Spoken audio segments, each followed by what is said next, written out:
I'm at like 8 o'clock. I'm like, 8 o'clock? Yeah, that's right. So we're gonna do the same thing as always? Do you want anything off the top? I'm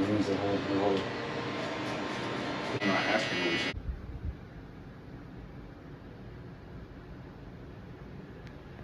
What is going on, YouTube? Again, I don't know of a better way to introduce myself, but as everybody else says, as you all know me, Ficky Fades, we're here with another video. We got off duty from Friday duty, so it's currently Saturday. Hopefully I can put this out Saturday tonight, if not Sunday. Not that good at editing still, so it still takes me a little bit of time, like at least a day, to edit all the videos. But we got a couple haircuts to do today, and we're gonna hit the gym. We're gonna go on a run with a friend of ours. And you know what? Right now, I'm probably gonna cut my hair because mine is, as you clearly see, growing out pretty bad. Just stay tuned. I'm not using a mic for this one because I only use the mic for my phone. My camera already has a microphone that kind of gets the sound pretty well. I know you might hear some fan noises because these NJIS rooms don't have working AC, considering we're in California. But stay tuned, guys. I hope you guys like the first cut. Let's get started. Yo no soy un artista de momento, yo soy un artista para siempre.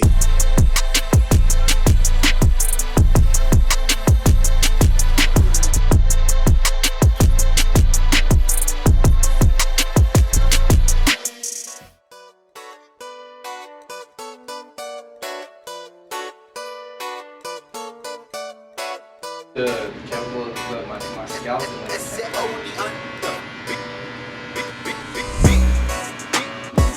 Fuck. I'm trying to see myself. And our guy, and he's like, he got like video and picture. Are we by Bremerton? Yeah. And I'll be over on the Everett side.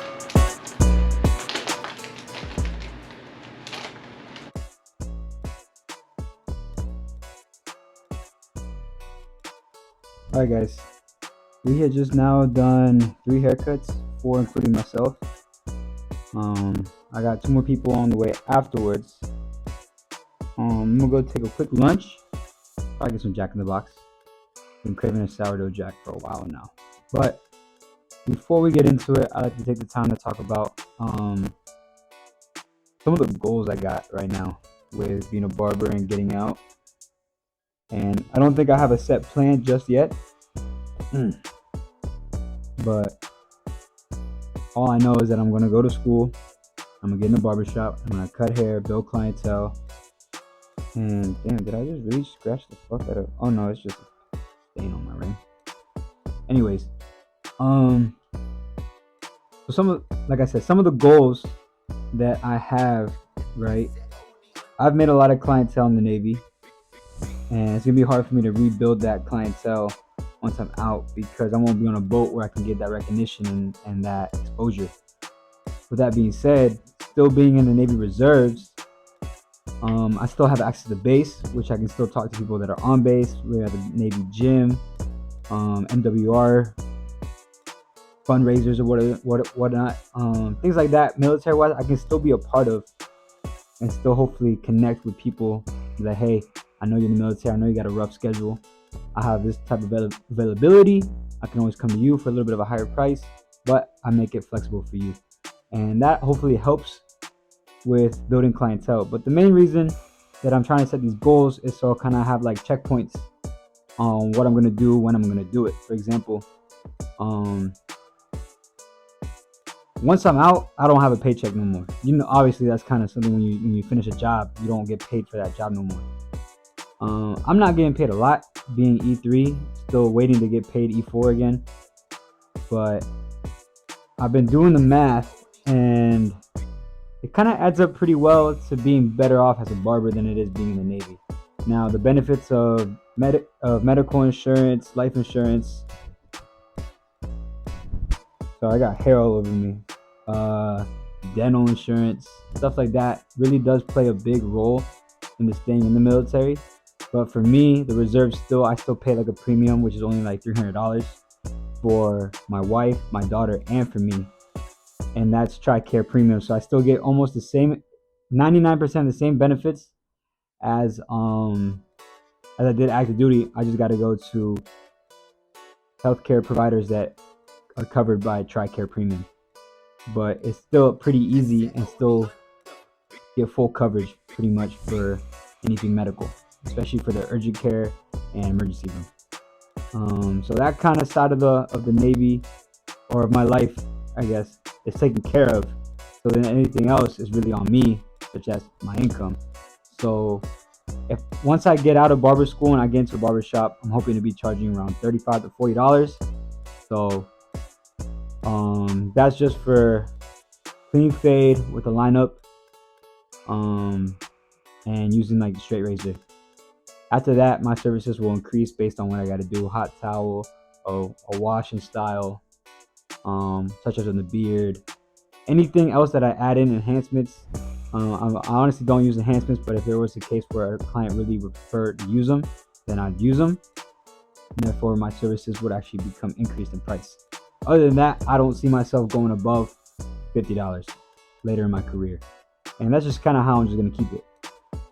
So with that being said, I've been doing the math, and my goal once I get out and get into a chair is to be having $45 a haircut and have, for 6 days a week, at the minimum, 5 clients a day in my chair. And that doesn't matter if it's permanent clientele or walk-ins. I want to at least get a walk-in and a client every day, and total up to 5 people. Because with 5 people at $40, I can make $200 a day. In a day and a half, I can pay off my booth rent, and everything else will go towards me. And this is also before taxes. I haven't put in my taxes just yet. I haven't gotten to the point where I can mathematically, do all the numbers. But as of right now, before taxes, I want to make $200 a day, 6 days a week. That will give me about $1,200 every week, which will allow me to take home about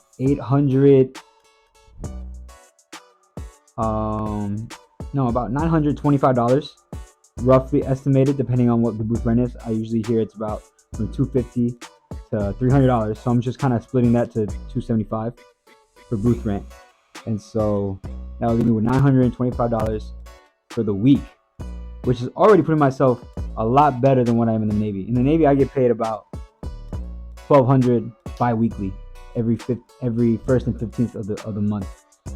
So I'm pretty much doubling my paycheck already, just solely in just cutting 5 people every day for 6 days of the week. The reason why I'm not doing 7 is because I want to dedicate my Sundays to my family. And as much as I do want to work hard and make money, I gotta make the time for my family. That's just a given. There's no if, ands, or buts. Like, Sundays will be family time no matter what. And eventually, once I get more clientele, I'll move it to Saturdays and Sundays.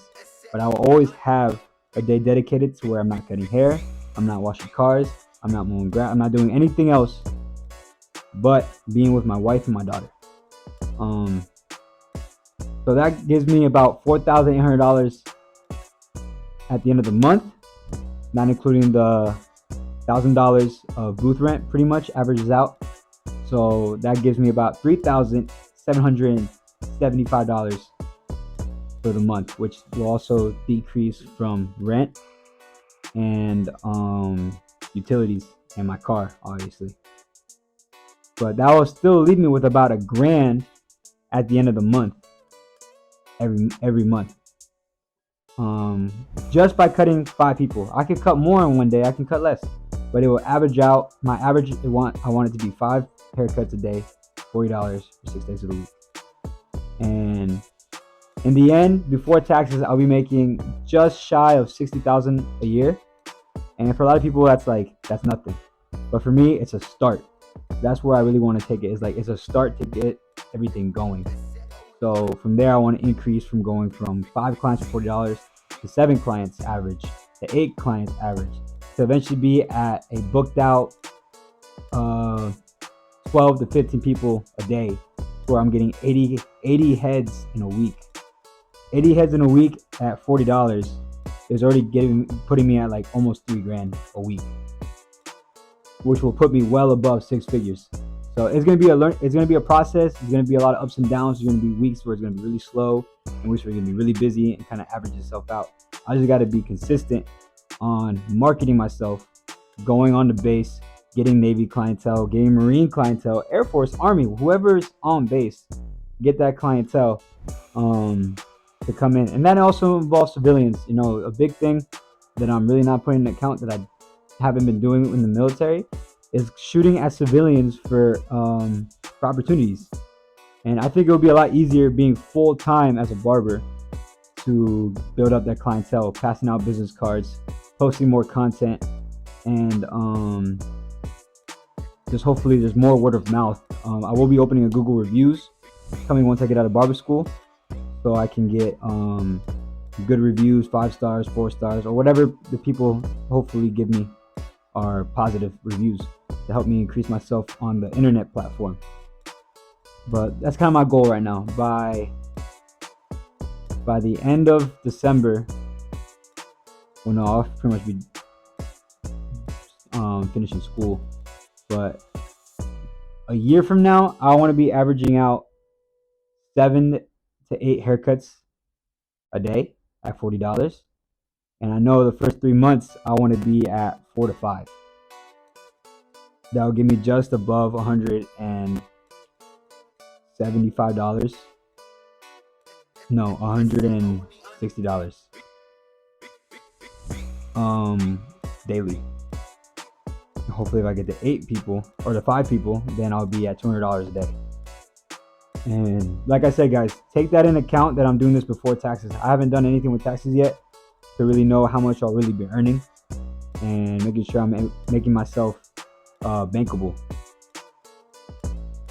But those are some of the goals and the milestones that I'm looking to go to. By the end of 2026, maybe early 2026, I want to be at 6 figures.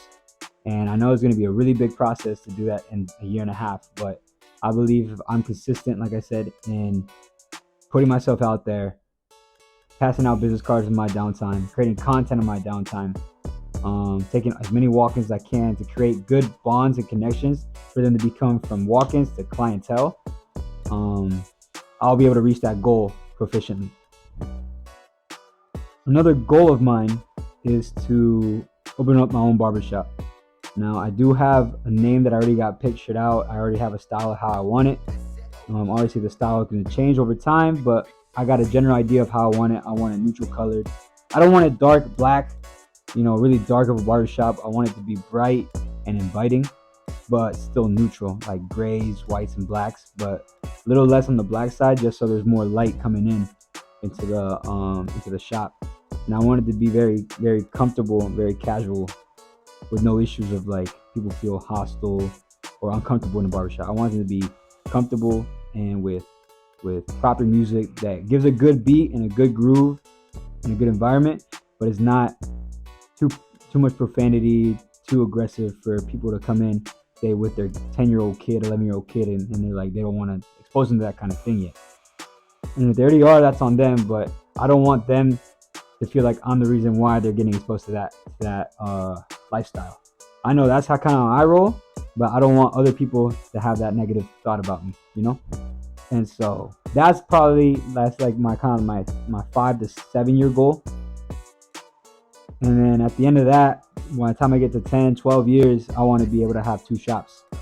Hopefully one in one location in one city, and then another one in the same state, but in another city, maybe like an hour, 2 hours away from each other. So then there's a clientele balance where they're like, oh, he goes here and here every now and again. When if I'm in the area over here, I'll go over there, not over there. But it can stretch my clientele out as much as my my business out, because then I'll have a wider range of people coming into my barbershops that my hopefully barbers will get opportunities to get clients in as well. And then I'll charge my booth rent, and it'll make me a good amount of passive income as long as I'm still managing it the right way. Sorry if I'm itching myself a lot, guys. I do have eczema, and I think that's a really big obstacle I face being a barber. A lot of hair gets on my hands, gets on my arms, and then it irritates. I have to take 3 to 4 showers a day sometimes. Sometimes like just a little a rinse off, just to get all this hair off me, so I don't contact anything. As much as I'm big on keeping my clients uh, healthy and clean, I gotta keep myself clean too. So stuff like that, I really try to like implement for myself, just for my own personal health. But with that being said, my first goal, get a proper 4 to 5 clients a day for 6 days of the week, then to eventually move up to 7 to 8. So right now my milestone will be 5, and then it will be 10, and then hopefully I get to 15, 20, and that's where I'll eventually raise my prices up $5, $10, and I'll probably just stay there, and then just like I said, increase the services will be increased pricing. I hope you guys respect it. I know with inflation, a lot of people are getting crazy about, damn, $60 a haircut and all that stuff, but you gotta understand there's also other things that we pay for that is more expensive that we need. A lot of people choose to want and need haircuts, whether it's military, they need a haircut, or they want a haircut. Same thing as like we need food, we need milk, we need eggs, and the prices go up. But what else do you really got to lose? Either pay for the eggs and get eggs, or you don't pay for them at all and lose that vital nutritional value that you can get. Something that I've learned is that someone can go cheaper to someone cheaper, but what I like to say is, if you go to cheaper, you're gonna get cheaper. If you go to more expensive, you're gonna get more expensive. You're gonna get better service. That's how I see it. If you go to a $15 concert, you're not gonna get a great show. But if you go to a $100 concert, it's gonna be a lot better of a show, depending on also the artist, obviously. But anything that has a higher value tends to have a better value to it, like literally and figuratively. And I like to take that with haircuts. If I'm charging a higher price, it's because I'm giving a higher quality haircut. And so hopefully the clientele that I build understand that and respect and honor that. And if not, there's always other barbers out there that are cheaper. Like I said, cheaper haircuts are going to be cheaper quality. And that's just kind of how it is with inflation. Like, I'm not going to be that person that charges $100 a haircut either. And don't get me wrong on that. But that's just kind of my thought about it. I'm not going to go too deep into it because everybody's got their own way of doing their perspective of cutting hair. And that's with any other service, cosmetology, makeup artists, lashes, threading, any other services. But with that being said, guys, I'm going to go pick up some Jack in the Box real quick, come back, eat it, and then get my last 2 clients in for the day. And I'm going to head to the gym and go for a run after that. So stay tuned, stay faded, and just enjoy the rest of the video.